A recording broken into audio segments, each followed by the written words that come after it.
Hello dear students, in this lecture we will discuss about objections to Darwin's theory. Darwin ji theory ते objections पढ़ंदासीं. First objection to Darwin's theory. Darwin did not clearly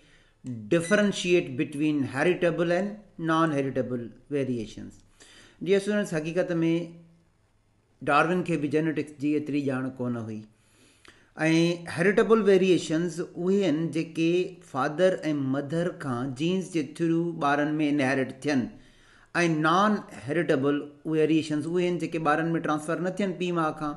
त actually heritable variations gametes जे ज़रिए transfer थींदियूं आहिनि ऐं non heritable variations somatic cells में ईंदियूं आहिनि ऐं सोमेटिक सेल अॻिते कैरेक्टर पास न कंदा आहिनि त डार्विन खे एतिरी जेनेटिक्स जी ॼाण न हुई हीउ ॿुधाए त पियो यूज़फुल वेरिएशन्स प्रिज़र्व थियनि थियूं ऐं यूज़फुल वेरिएशन अॻिते जनरेशन टू जनरेशन वञनि पियूं पर हीउ ॿुधाए न पियो त इहे वेरिएशन उन ऑफस्प्रिंग में अचनि कीअं थियूं हिनखे जेनेटिक्स जी ॼाण कोन हुई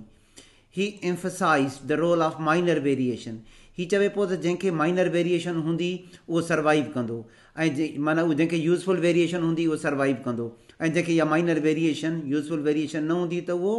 सर्वाइव न कंदो ऐं कंहिं न कंहिं कॉम्पिटिशन में ख़तमु थी वेंदो पर हिन म्यूटेशन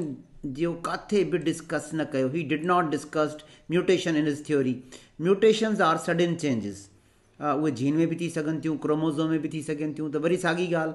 त हिनखे एतिरी जेनेटिक्स जी ॼाण कोन हुई त हिन म्यूटेशन जो डिस्कस कयो ई कोन ऐं हाणे मॉडर्न एवोल्यूशनरी बायोलॉजिस्ट चवनि था त म्यूटेशन मेन काज़ आहे एवोल्यूशन जो ऐं डार्विन म्यूटेशन खे डिस्कस न कयो विच अपीयर सडनली म्यूटेशन में जेके चेंजिस ईंदा आहिनि सडनली अपीयर थींदा आहिनि and play a very important role in evolution पर डार्विन हुनखे बि एक्सप्लेन कोन कयो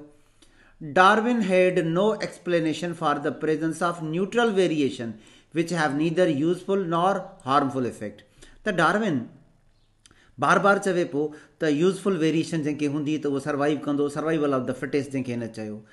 पर कुझु वेरिएशन अहिड़ियूं बि हूंदियूं आहिनि जेके नेचर में न्यूट्रल हूंदियूं आहिनि जेके न यूज़फुल आहिनि ऐं न हार्मफुल आहिनि हाणे उनजो हिकिड़ो एग्ज़ाम्पल आहे इंसाननि में आई कलर कंहिंजो ब्लैक आई कलर आहे कंहिंजो ब्राउन आई कलर आहे त कंहिंजो ब्लू आई कलर आहे त इहा हिकिड़ी न्यूट्रल वेरिएशन आहे इन सां न को फ़ाइदो आहे ऐं न ई को नुक़सानु आहे त न्यूट्रल वेरिएशन बि एग्ज़िस्ट कंदा आहिनि जंहिंखे डार्विन टच न ॾिनो this theory explain survival of the fittest त जंहिंखे यूज़फुल वेरिएशन हूंदी उहो फिट आहे ऐं उहो हर कॉम्पिटिशन मां बची वेंदो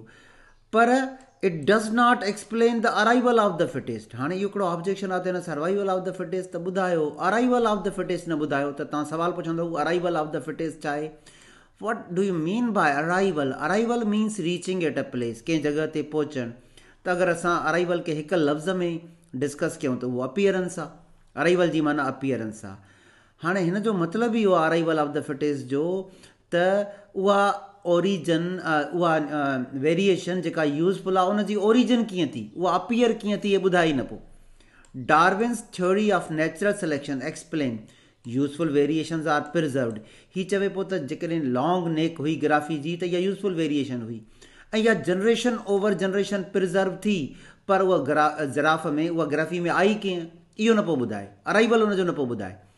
but it does not explain how these variations originated appeared arrived in first organism त पहिरें ऑर्गेनिज़म में उहे यूज़फुल वेरिएशन आयूं कीअं अपीयर कीअं थियूं अराइव कीअं थियूं इहो ॿुधाए कोन पियो means Darwin's theory does not explain arrival appearance of useful variation in organism origin of variation is not explain हीउ चवे पियो त यूज़फुल वेरिएशन अॻिते वेंदियूं प्रिज़र्व बि थियनि पियूं पर इहो न पियो ॿुधाए त इहे ओरिजिनेट कीअं थियूं ऐं ज़ाहिरी ॻाल्हि आहे dear students in ji origin तव्हां असां सिर्फ़ु ऐं सिर्फ़ु जेनेटिक्स जे बेस ते डिस्कस करे सघूं पिया त हिन खे बि एतिरी जेनेटिक्स जी नॉलेज कोन हुई ऐं हिन जेनेटिक्स ते एतिरो वर्क कोन कयो उहो त एक्चुअली ग्रेगर जॉन मेंडल हुयो जंहिं जेनेटिक्स ते वर्क कयो त इहे कुझु ऑब्जेक्शन्स हुया डार्विन जी थ्योरी ते जेके असां हिन क्लास में हिन लेक्चर में पढ़ियासीं thank you dear students wishing you all of the best